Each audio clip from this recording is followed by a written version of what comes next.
Native Americans and pioneers observed nature over long periods of time and used reoccurring signs to predict the weather.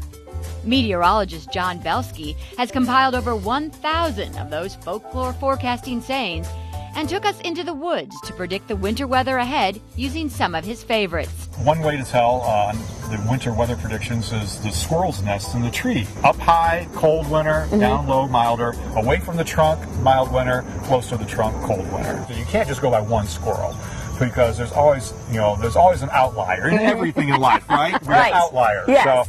So I mean, That renegade squirrel? This could be the one squirrel that builds low, and we may, we'll have to check some more out. All right. But it's a good idea if you can find, if people walking around the neighborhood, or if you're at the park, if you could spot 10, 15 squirrels' nests and kind of average it out. You can start keeping track of signs that you see in your own backyard, and you'll begin to see patterns. The woolly worm has 13 segments to it. Okay. And that's supposed to correspond to the 13 weeks of winter.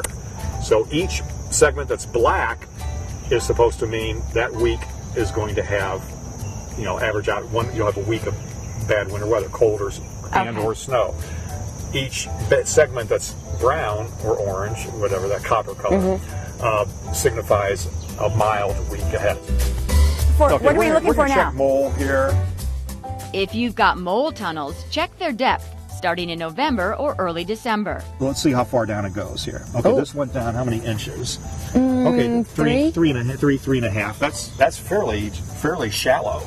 Usually, if it's 3 to 4 inches, where you hit the bottom of their tunnel, that's a mild winter. But if it drops down like 10 inches, it's like, better have a snowblower or buy some extra winter coats. I like watching these because over the years, they actually have a pretty accurate track record of predicting the winter weather. Now, okay, the first one is size. Okay. These are pretty good sizes. These are here. bigger than last year. Last year, they were tiny. The bigger the hedge apples, the colder the winter. Okay.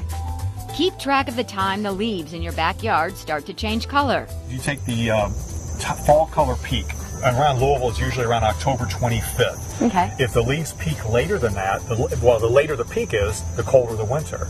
The earlier the peak, the milder the winter. And also, if the leaves start falling while they're green, you're going to see a mild winter also. Okay. And if we look down here, you see a few green leaves, but generally, not too many are falling yet. Yeah. But it's mostly brown and yellow.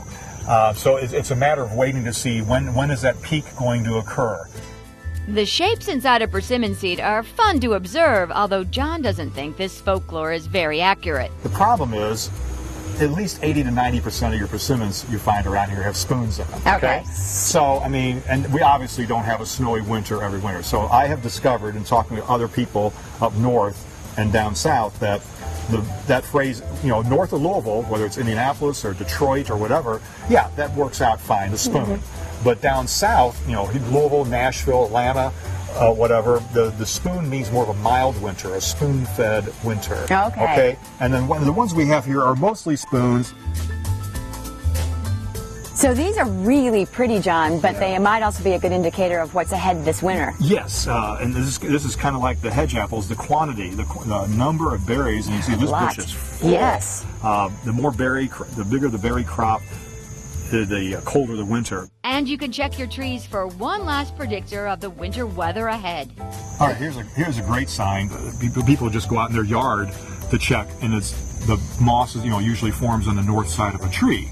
However, before a cold winter, you'll actually have moss forming on the south side of a tree. So on this tree right here, south is about right here. So it's forming on the southeast side of the tree. And at least this tree here, now I might go over right here to this next one, there might not be any on it, but at least this tree right here is showing signs of moss growing on the south side of the tree there. This has been great. I appreciate this. I'm going to go out and keep an eye on my backyard, on my own personal natural weather channel. That's right. And that's our goal, to get people outdoors, enjoy nature, and have a little fun with the weather forecasting there. Thanks, John. This is fun.